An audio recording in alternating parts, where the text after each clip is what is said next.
நேரம் தூங்குறேன்? என்னதான் அசதியாக இருந்தாலும் இவ்வளோ நேரம்லாம் தூங்க மாட்டாளே. விடிஞ்சும் விடியாமல் எஞ்சி வந்து நிற்பா. என்னாச்சு இவளுக்கு? நேற்று நம்ம பேசினதை வச்சு ரவியோட ஞாபகம் வந்திருக்குன்னு நினைக்கிறேன். அதனால தான் நைட்டு ஃபுல்லாக தூங்காமல் அவன் கூட வாழ்ந்த நினைவுகளை வச்சு யோசனை பண்ணி பார்த்துட்டு இருந்திருப்பா. அதனால தான் தூங்க லேட்டாக இருந்திருக்கும். சரி, இவ கொஞ்ச நேரம் தூங்கட்டும். நம்ம போய் வேலையெல்லாம் முடிச்சுட்டு வந்துடலாம். கடவுளே, ஏன் என் பொண்ணை இப்படி சோதிக்கிற? என் கண்ணு முன்னாலே என் பொண்ணோட வாழ்க்கையை தொலைச்சிட்டு நிற்கிறாளே. நான் என்னதான் பண்ண போகிறேன்? ஒரு நாள் கூட ரேவதி வேலைக்கு போகாமல் இருந்ததே இல்லை. இன்னும் இப்படியே தூங்கிட்டு இருந்தா. சரி, இப்போ எழுப்புனா கூட சீக்கிரமாக எஞ்சி கிளம்பிடுவா.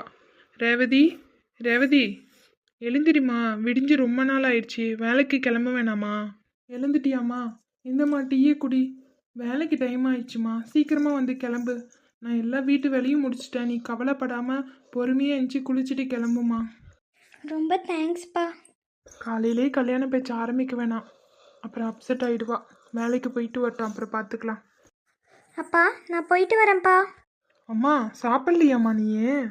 அப்பா, இப்போவே நேரம் ஆயிடுச்சுப்பா. டிஃபன் பாக்ஸில் எடுத்து தான் வச்சுருக்கேன். ஆஃபீஸ் போய் சாப்பிட்டுக்குவோம்ப்பா. ரேவதி, ஒரு நிமிஷம்மா. நெத்தியில் பொட்டு வச்சுக்கலையா?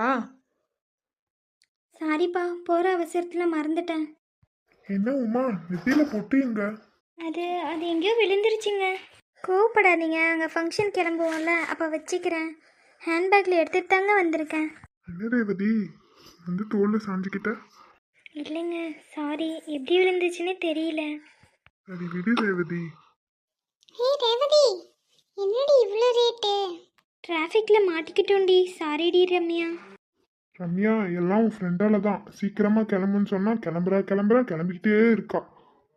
ரவி, இவர் தான் பிரபு, என்னோட உட்பி. ஹாய் பிரபு, கங்க்ராச்சுலேஷன். தேங்க்யூ ரவி. வாங்க வந்து உட்காருங்க வாங்க. ரேவதி, பொட்டு வச்சுக்கலையா? கேட்டோனே, ரவி தான் வச்சு விட்டாரு. இல்லடி, பொட்டு கீழே வந்துச்சுன்னு நினைக்கிறேன். இரு, நான் எடுத்து தரேன். சரிடி ரம்யா, நாங்கள் வந்து நேரமாச்சு, எல்லாரும் கிளம்பிட்டாங்க.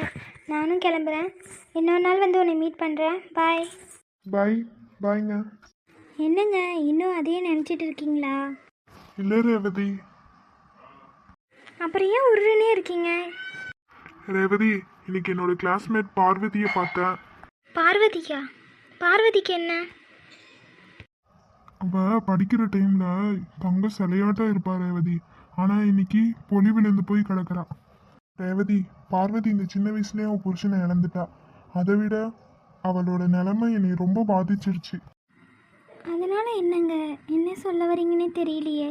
ரேவதி, அவளோட நெத்தியில பொட்டு இல்லாம, பூ இல்லாம, கையில விலை இல்லாம, எந்த ஒரு அலங்காரமும் இல்லாம அவளை பார்த்த உடனே ஆடி போயிட்டேன் தெரியுமா? ஏன் ரேவதி, பொண்ணுங்களுக்கு மட்டும் இந்த நிலைமை? பசங்களுக்குலாம் எல்லா வகையிலுமே ஃப்ரீடம் இருக்கு. இந்த உலகத்துல பொண்ணுங்களுக்கு மட்டும் ஏன் முறவஞ்சனை காட்டுறாங்க?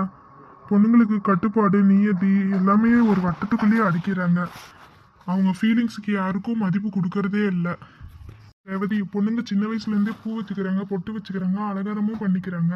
ஆனால் ஒரு புருஷனை இறந்த பிறகு மட்டும் அவங்கள இப்படி ஆக்கிடுறாங்களே, இது என்ன நியாயமா இருக்குன்னே எனக்கு தெரியல. ஆனால் ரேவதி, உனக்கு இப்படி ஒரு நிலைமை வந்துச்சுன்னா நீ தைரியமா நெத்தியில பொட்டு வச்சுக்கோ, பூ வச்சுக்கோ. அடுத்தவங்க முணுமுணுப்பெல்லாம் ஒரு பொருட்டாவே எடுத்துக்காத ரேவதி. ரொம்ப தேங்க்ஸ் சார். நீங்கள் மட்டும் என்னைய காப்பாற்றலைன்னா அப்பா நினச்சி பார்க்கவே பயமாக இருக்குது. இல்லை, நான் என்னமோ பெரிய சாதனை பண்ணிட்ட மாதிரி பேசுறீங்க. உங்க அதிர்ஷ்டமோ என்னோட அதிர்ஷ்டமோ இன்னைக்கு நம்ம மீட் பண்ற மாதிரி ஆயிடுச்சு. ஆமா, நீங்க?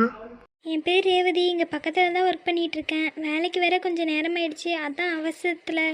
எப்படியோ ரேவதி, இந்த மீட்டிங் எனக்கு ரொம்ப முக்கியமானதான் படுது. இந்த மீட்டிங் தொடரணும்னு நான் விரும்புகிறேன். சரி, நான் வரேன். இவன் என்னை பற்றி என்ன நினச்சிட்ருக்கான்? ஆபத்தில் உதவி பண்ணான்னு நன்றி சொல்லனா, நம்மள எதுக்கு மீட் பண்ணணும்னு திரும்பி சொல்கிறான். கொஞ்சம் முகம் கொடுத்து பேசிட்டா போதுமே. என்ன வேணால் பேசலான்னு நினப்பு இவனுக்கு. என்னை பற்றி இவனுக்கு என்ன தெரியும்? சார், இவர் பாரதியார் நகரில் இருக்காரு. மொசைக் டெல்ஸ்லாம் இருக்குல்ல, அதை வியாபாரம் பண்ணிட்டு இருக்கிறாரு. மெயின் ரோட்டில் தான் சார் கடையை வச்சிருக்கிறாரு. நல்லாவும் சம்பாதிக்கிறாரு, நல்ல மனுஷனும். சொல்லுங்க. இவரும் ஏறக்குறைய நம்ம ரேவதி மாதிரி தான், விடோ.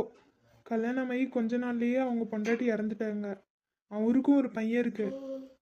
அவனுக்கும் நம்ம சத்தியன் வயசு தான் சார். இப்பயும் அவருக்கு ஒரு ஒய்ஃப் வேணும்னு அவர் சொல்லலை. அவரோட பையனுக்கு ஒரு அம்மா வேணும்னு தான் பிரியப்படுறாரு.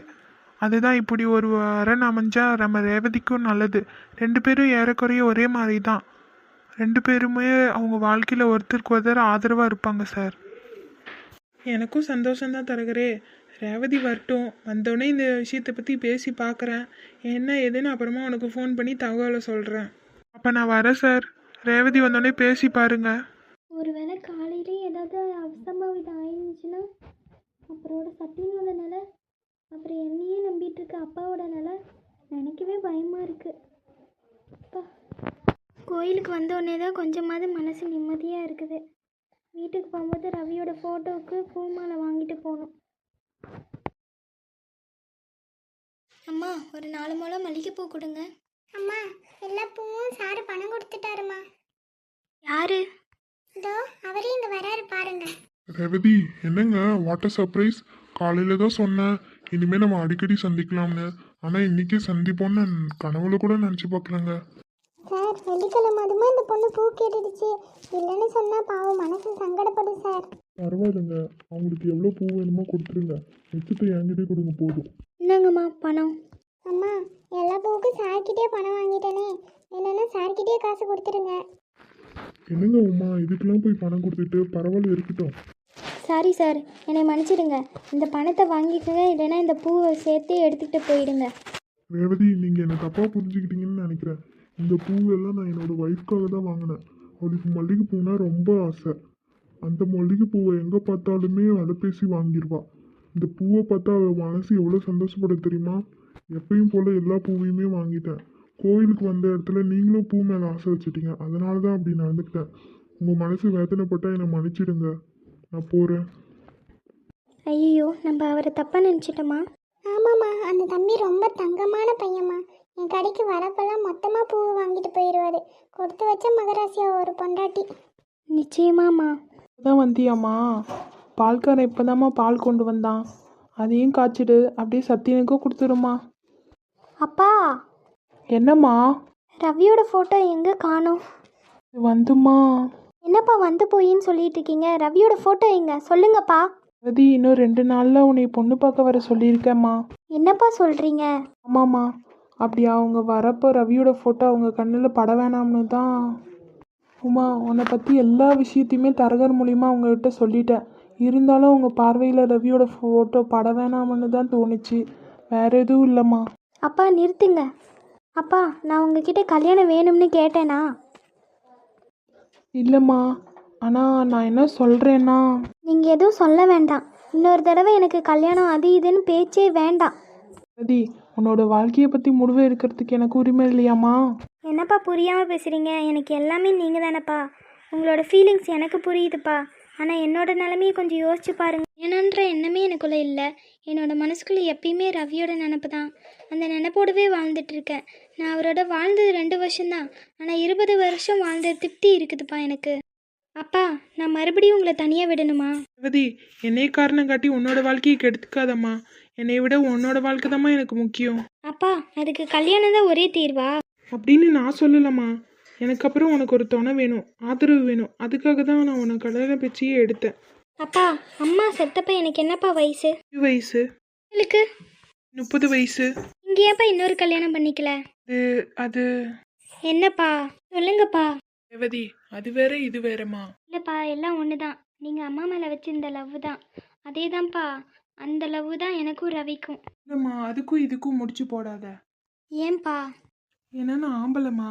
கடைசி வரைக்கும் ஒரு பொண்ணோட துணை இல்லாமல் என்னால் வாழ்க்கை நடத்த முடியும். ஆனால் நீ ஒரு பொண்ணுமா. உன்னோட காலம் வர வரைக்கும் உனக்கு ஒரு துணை கண்டிப்பாக வேணுமா. ரேவதி. அப்பா, கொஞ்சம் நிறுத்துறீங்களா? அப்பா, இன்னைக்கு நீங்கள் சொல்கிற இதே வார்த்தையை தான் அன்றைக்கி ரவியோட அம்மா அப்பாவும் சொன்னாங்க. அவங்க சொன்ன வார்த்தை தாங்க முடியாமல் தான் நான் வீட்டை விட்டே வெளியே வந்தேன். உங்களோட துணையோடையும் ரவியோட நினப்போடையும் வாழ்ந்துடலான் தான் இது நாள் வரையும் இருந்தேன். இன்றைக்கி நீங்களே என்னை இவ்வளோ கட்டாயப்படுத்துறீங்க. நான் உங்களுக்கு என்ன பதில் சொல்ல போகிறேன்னு எனக்கே தெரியலப்பா. என்ன முடிவு எடுக்க போகிறேன்னு எனக்கும் தெரியலப்பா. நல்லா யோசிச்சு உன்னோட முடிவை சொல்லுமா. உன்னோட டேபிள் மேலே தான் அந்த பையனோட ஃபோட்டோ வச்சுருக்கேன். பாருமா, அவசரமே இல்லை. நல்லா யோசிச்சு ஒரு முடிவை சொல்லுமா. நீங்கள் எது சொன்னாலும் கேட்க போகிறதே இல்லைப்பா. சத்யன், வாடா சாப்பிட்லாம்.